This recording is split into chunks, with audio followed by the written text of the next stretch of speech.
Well, good evening, and it is good evening, unless you've worked out where I am yet. This is where I'm staying for a few days. So basically, this is what they call Totland Bay, and it's right next to, I don't know if you can see in the distance over there, the Needles.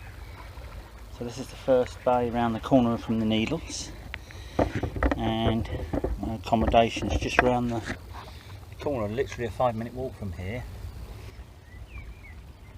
So I've been here for a few days now, and what I've done was, well, I've had a couple of days to settle in and get organised, and as I say in my videos, I got straight round to the local tackle shop and had a word in there, and basically he's given me the lowdown on this immediate area, plus a few more likely places to try a little bit further away as well. But what I'm going to do tonight, it's been baking hot the last few days, so what I decided to do is bring a lure rod out tonight and just have a couple of hours off these rocks here, which, as I say, is a 5-minute walk from where I'm staying, and I'm going to have a little go and see if I can catch a bass on a lure.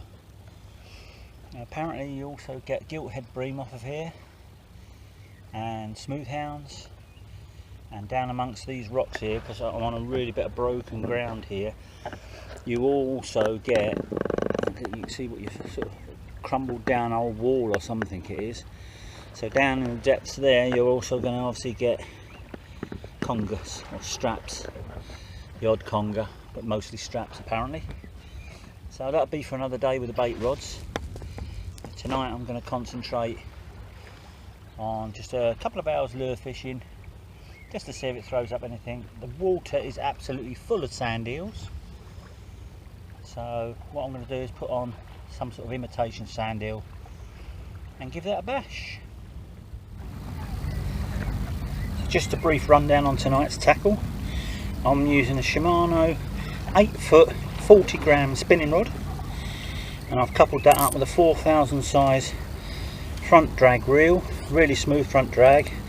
That's loaded with 30-pound braid, and on to the end of that I've got about a 4-foot tippet of fluorocarbon to a quick link, and what that enables me to do is just chop and change between different lures throughout the session. Probably going to start off with, as I said before, I'll give you a quick flash at some of the things I've got with me. So I've actually travelled really light tonight, and I've got everything I need in that rucksack, and that basically is just, I've got the rod in my hand, a couple of boxes of lures, we've got sand eel imitations there, which I'll probably start off on, Dexter's wedge as well is in there. If they're no good, then I've got a few surface and popper lures in there to give them a try. So one thing worth mentioning, which I didn't earlier, was my choice of footwear for tonight.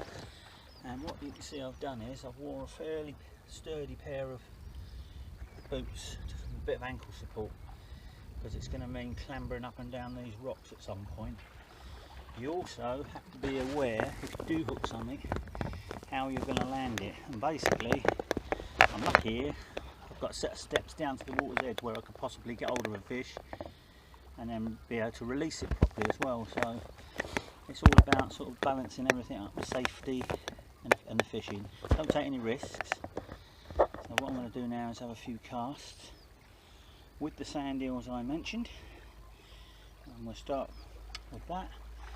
See what happens. Okay. Make sure they've got a bit of drag set before we start.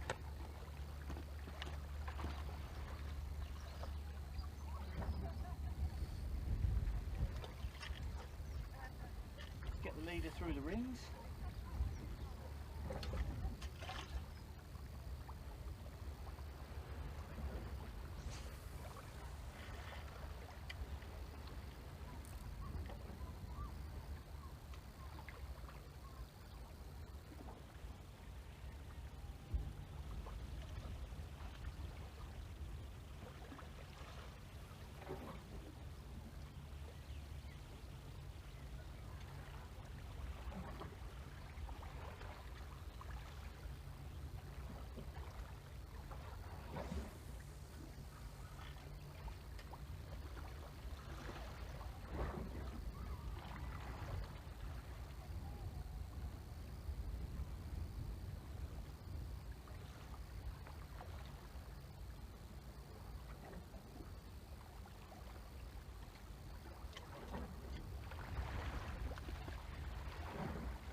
forgot to mention that I came down here the other morning with the dogs for a walk, and I actually spotted quite a few decent sized bass cruising all around these rocks and even right onto the main beach.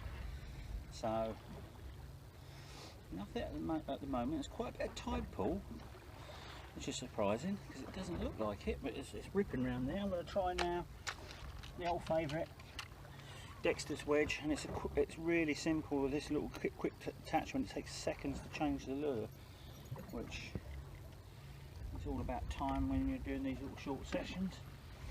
So let's have a go from here.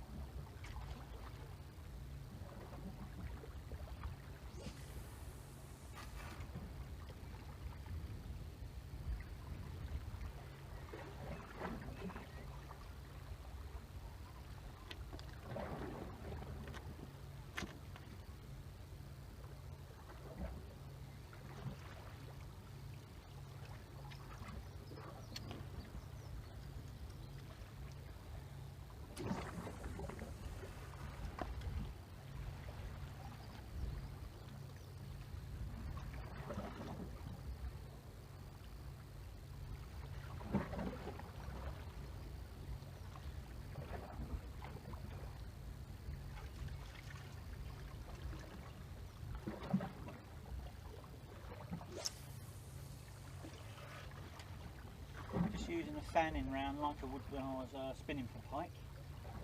Putting it in different places, different retrieves, different speeds. Just trying to get some sort of initial knot. There's plenty of little fish, I say sand eels in the margins here. Fingers crossed.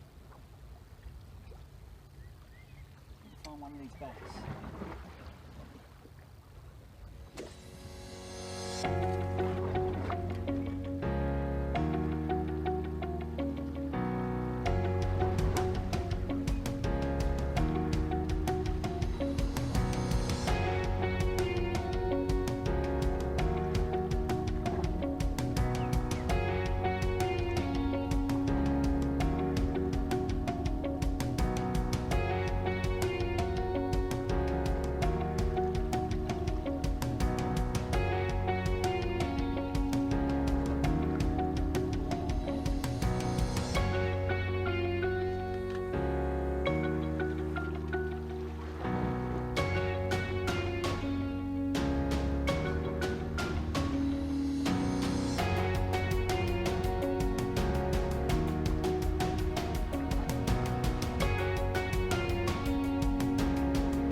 Chucks down the beach as well.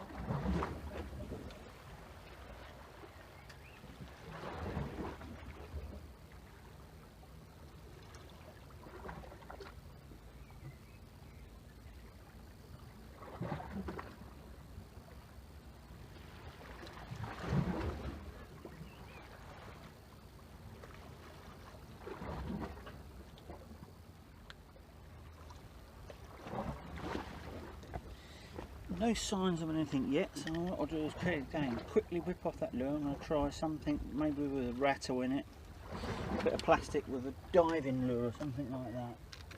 Just a question of just chopping and changing until you find something that, if the fish is there, that they want. So this one's got predominantly floats,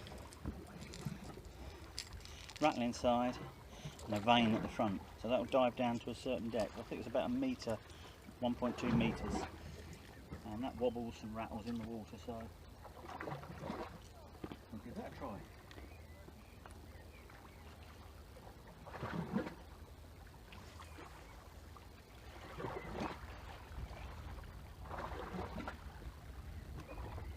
You can actually feel that on the tip really banging and rattling, so I should imagine I'll take on that. It's going to be spectacular.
feel that. I can feel that current there now. As soon as that's hit the water, that's rattling without me turning the handle. So that shows you a fair old tide pull across there.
One thing worth mentioning on here, because this tide is now obviously coming in and rising on these rocks, you have to keep an eye on your escape route and make sure it's clear at all times.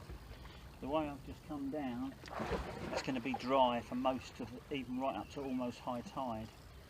But there's places on these rocks where you can get out, but when you come back, where you've been may be wet, so that's worth bearing in mind. It's one of the things that one of the guys in the tackle shop said yesterday. Just make sure you're aware of how you're going to get off of these rocks. Don't take any risks.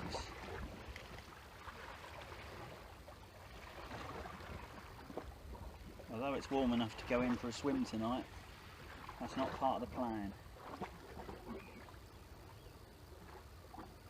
That's rattling around really well. You can feel that vein pulling the lure down into the water. But I'm going to keep ringing through the changes, just in case there's a certain colour or shape in my box that I want. This one's another sand eel pattern, but it's much lighter in colour than the other one. The other one matches, to be fair, most of the sand eels that are swimming around in the margin here, in the edge. But maybe they might something slightly different. So this one is a sand eel imitation, but very pale. It's pale white. One big single hook out the back. Let's give that a bash. No one said it was going to be easy.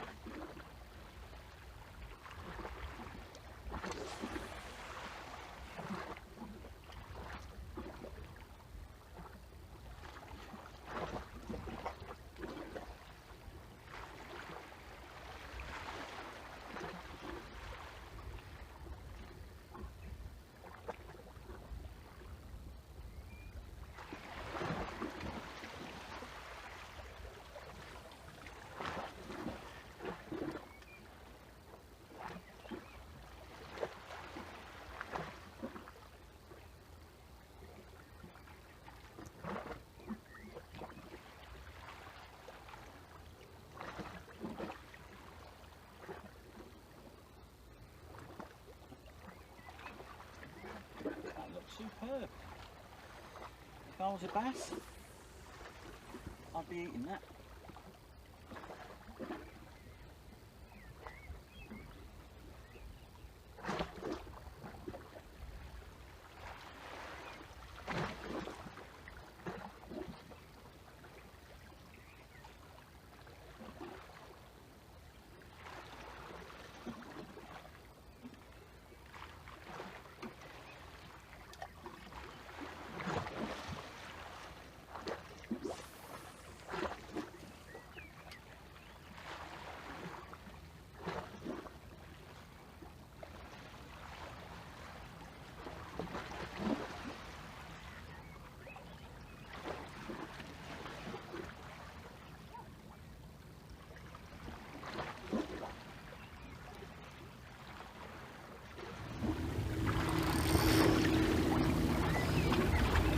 I had about 10 or 15 casts with a little sand eel, no joy, so I've now changed over to a much smaller lure, and this one is one out of my pike fishing collection.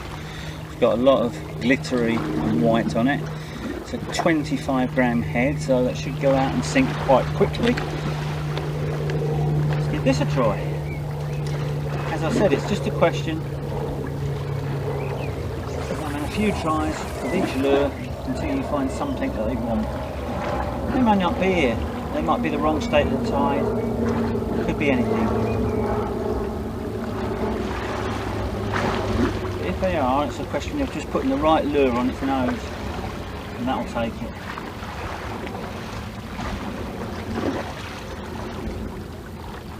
I haven't seen any activity here, no birds or anything like that. I haven't seen any splashing on the top, which is always helpful. I'm going in a bit blind really. It might be the wrong time of day, it might be an early morning, but I think over the time I'm here I'm going to be able to give this a few goes at various states of the tide.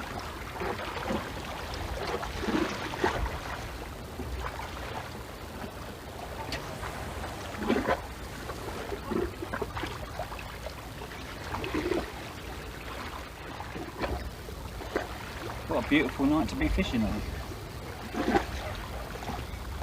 Standing here in a t-shirt, I think it's just about 20 degrees still, and we're talking about 7 PM on a Monday night.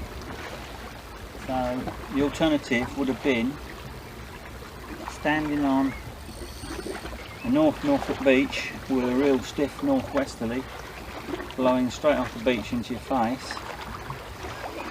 I think even if you don't catch nothing, I don't think you can beat this. Good luck lads, tonight. Casting a lure with the needles in the background. Brilliant.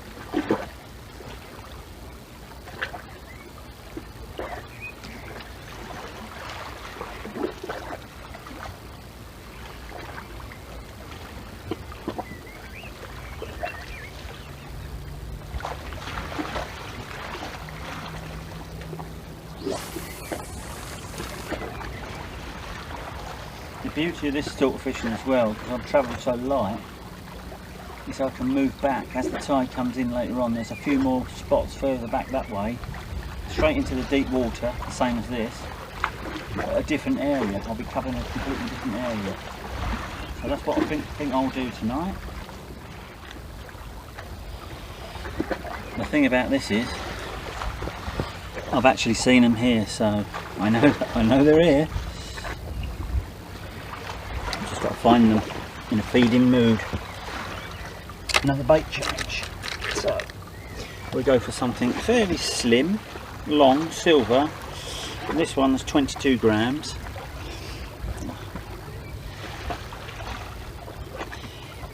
Caught on that before, so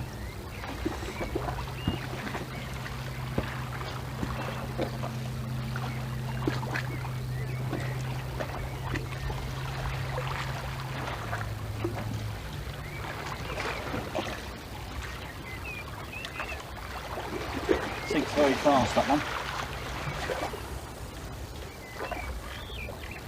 Goes out though. A little setup like this.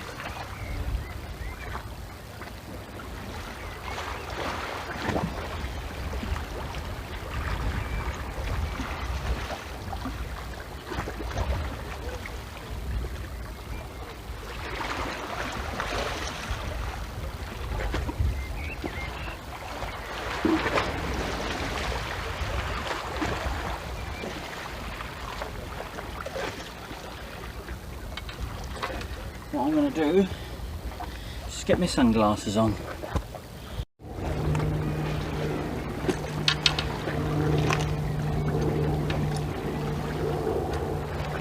I've got my sunglasses on now. The unfortunate thing about this is because of the polarisation, it doesn't allow me to see the front of the camera, so I'll just go with what I know. It does allow me to see right through the water though, which is a major bonus.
I've had about 15-20 minutes in this spot and I haven't had any interest whatsoever, not that I know.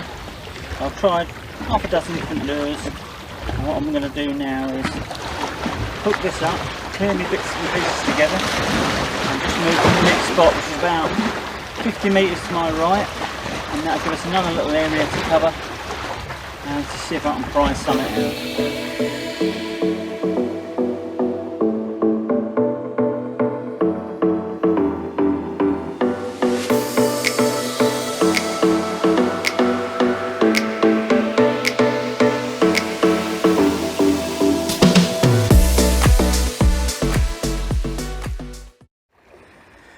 Okay, I just moved along a bit, as I said, around 50 metres. I was just literally underneath that ledge there, and you can see what sort of ground. This is our sort of sea defences that's all crumbled away, and as I said to you there, I could get down onto that lower level, which is sort of down that level under the bottom there, which is if you catch a decent fish you've got a chance of landing it. So the next sort of accessible spot for me presents another problem of, you know, the distance between you and the water. So if you hook anything substantial, bearing in mind that's a fairly light rod, chances of getting it up there are pretty remote. So it's sort of, you have to sort of weigh up the pros and cons. It's no good hooking a decent fish if you're just going to lose it when you're trying to lift it up there. So, and there was another couple of spots in the middle there which presented a lower level, but unfortunately my mountain goat legs are not what they used to be. A few years back I'd have been down there like a billy goat, but yeah, I can't stretch my legs as far as I used to, and I'm not quite as nimble. So yeah, you have to weigh up the safety aspect every time. It's not worth it for a fish, but what a spectacular mark this is. By all accounts, I spoke to a local lad the other morning, and he was fishing on this bit of concrete just up here, and they get hounds off of here and they get bream. So I don't know if I want to hook a smooth hound off of here, for the same reason. You get a half decent fish, you're going to struggle to land it, but I quite fancy having a go for the bream with sort of light rigs and little strips of squid or something on a proper rod and line setup, because I think they'll be manageable. Looks very rough ground, but out there, middle of this area here, it's all sand apparently. There's a fair old tide run along here, which I noticed when I was down there, but you can actually see it now. It's like a rip current going right through the middle. So, well, what I'll do is I'm going to have a little walk further along. I'm not going to risk lure fishing from the top of here.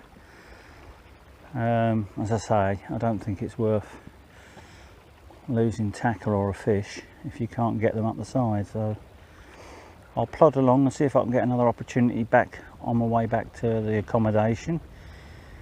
If not, I might draw a line under it tonight and go on a recce early one morning, maybe along that stretch of beach up there. Some breakwaters there, loads of rocks, so there's got to be bass up there definitely, and it stretches right round to beyond the other side of that pier. That pier's Totland Pier, by the way. So got quite a bit of area to cover, and I've also got some marks on the other end of the island which I'll be visiting later on during the latter part of the week, maybe early next week. That'll be more clean ground fishing on sand for possibly rays. All sorts of different varieties of rays down there, 4 or 5 different varieties. You get smooth hounds down there as well. That's at the other end of the island. It's about 40 minutes from here, so that'll be later on next week if I can.